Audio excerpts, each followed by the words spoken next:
Assalamu alaikum. Peace to you all. My name is Saba Ahmed. I'm a law student at American University.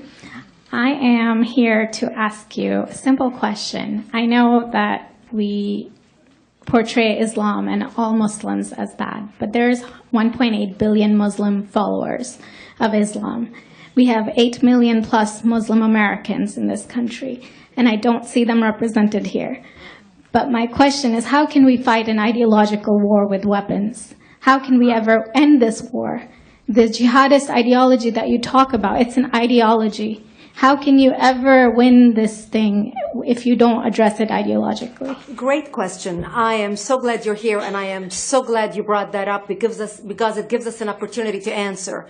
What I find so amazing is since the beginning of this panel, which we are here about Benghazi attack against our people, not one person mentioned Muslims. We are here against Islam, or we're launching war against Muslims. We are here to discuss how 4 Americans died and what our government is doing. We were not here to bash Muslims. You were the one who brought up the issue about most Muslims, not us. And since you brought it up, allow me to elaborate with my answer. There are 1.2 billion Muslims in the world today. Of course, not all of them are radicals. The majority of them are peaceful people. The radicals are estimated to be between 15 to 25%, according to all intelligence services around the world. That leaves 75% of them peaceful people. But when you look at 15 to 25% of the world Muslim population, you're looking at 180 million to 300 million people dedicated to the destruction of Western civilization. That is as big of the United States. So why should we worry about the radicals, 15 to 25%? Because it is the radicals that kill. Because it is the radicals that behead and massacre. When you look throughout history, when you look at all the lessons of history, most Germans were peaceful. Yet the Nazis drove the agenda. And as a result, 60 million people died. Almost 14 million in concentration camps. 6 million were Jews. The peaceful majority were irrelevant. When you look at Russia, most Russians were peaceful as well. Yet the Russians were able to kill 20 million people. The peaceful majority were irrelevant. When you look at China, for example, most Chinese were peaceful as well.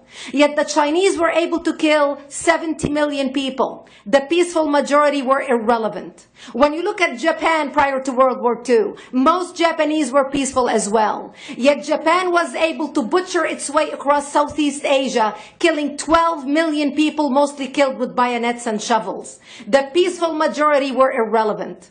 On September 11th in the United States, we had 2.3 million Arab Muslims living in the United States.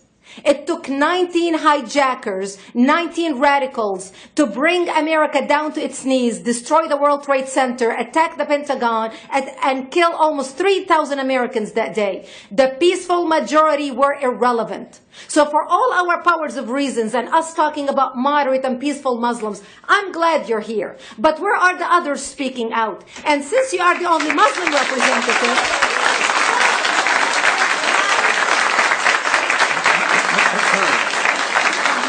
save the applause till the end.